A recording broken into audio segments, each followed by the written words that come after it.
Assalamualaikum dan salam sejahtera. Salam upah, salam kemesraan, salam anak baik lagi cerdik.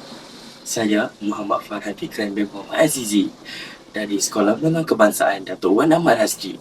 Kod sekolah saya ialah AEA 6053. Pada pendapat saya, seorang pemimpin mempunyai 5 ciri utamanya. Yang pertama, seorang pemimpin perlu bertanggungjawab ketika menjalankan amanah dan bersedia menerima amanah yang diberi. Contohnya, ketua kelas. Ketua kelas perlu memastikan kelas dalam keadaan bersih. Dan yang kedua, berdisiplin. Disiplin membantu pemimpin untuk mengurus masa, menjaga tingkah laku dan menjadi contoh kepada rakan-rakan.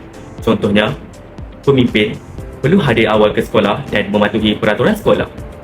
Yang ketiga, berani bersuara. Pemimpin perlu yakin menyampaikan idea, teguran, pendapat dengan cara yang sopan.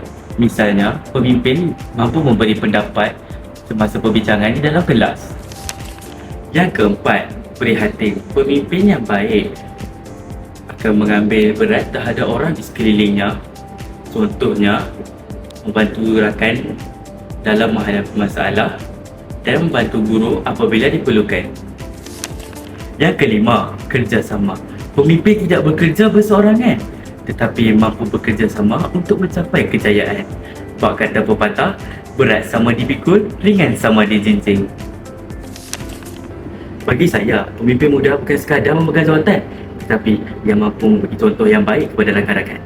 Kalau ada sumur di ladang, boleh kita menumpang mandi. Kalau ada umur yang panjang, moga kita berjumpa lagi. Sekian, terima kasih.